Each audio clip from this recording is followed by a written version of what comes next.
Sir 2034 లోపు ఒక 4 రాష్ట్రాల వాళ్ళు 100 కోట్లు సంపాదిస్తున్నారని మీరు చెప్తున్నారు. సో ఇది ఎవరు నమ్మట్లేదు సార్. అసలు మీరు చెప్పింది నిజమేనా?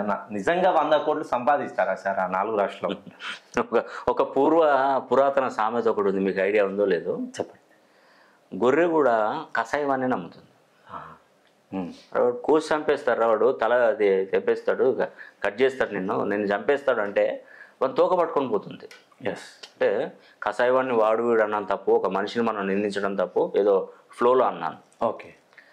గొర్రె కూడా అంటే ఒక శాస్త్రం వరకే నేను చెప్పేది. మళ్ళీ వాళ్ళ సంఘాలు వచ్చేసి లేవనెత్తి ఇదో సమస్య అని మనకు అవసరం లేదు అలాంటివి. ఓకే. మనిషే, ఎవరి కులవృత్తులు వాళ్ళవే.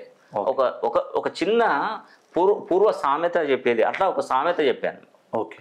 అంటే అయ్యా నేను మీకు 4 రాశులకు తులారాశి, వృషభ రాశి, కుంభరాశి అండ్ వృషభ రాశి 4 రాశులు సుమారుగా 100 కోట్లు సంపాదించడానికి మీకు టైం మొదలైంది. మీరు ఒక్కసారి నా దగ్గరికి రండి, నేను మీకు మంచి చేస్తాను అంటే నమ్మట్లేదు. నిజంగా ఈ రోజులలో చూస్తే మంచి కంటే చెడే ఎక్కువగా అదైపోతుంది. నువ్వు మంచి కంటే చెడే ఎక్కువగా అయిపోతుంది. ఖచ్చితంగా చెప్తున్నానండి నేను.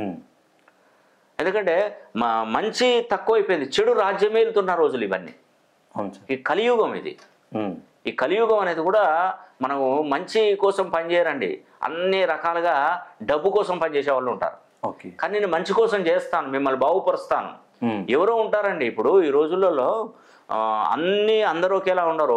ఒక యాక్సిడెంట్ అయి పడుంటే ఒకరు సహాయం చేసే వాళ్ళు ఉంటారు, దాంట్లో 100 మంది నాకు ఎందుకు లేని పోతారు.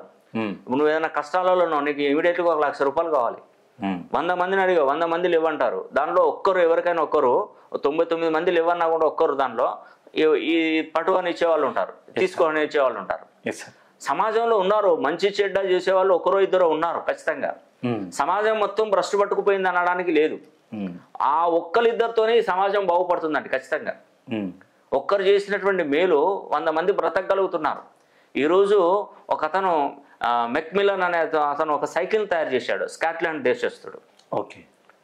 గ్రహం బెల్ ఫోన్ కనిపెట్టాడు, గ్రహం బెల్ టెలిఫోన్ కనుక్కున్నాడు. ఒక్కడు చేసినందుకు ఇంతమంది మనం దాన్ని అనుభవించి దానివల్ల ప్రయోజనాలు చేకూర్చుకుంటున్నాం. అంటే భగవంతుడు ఒక్కడితోనే మనకి సృష్టి స్టార్ట్ అయింది, సృష్టి మొదలైంది. భగవంతుడు ఒక్కడు.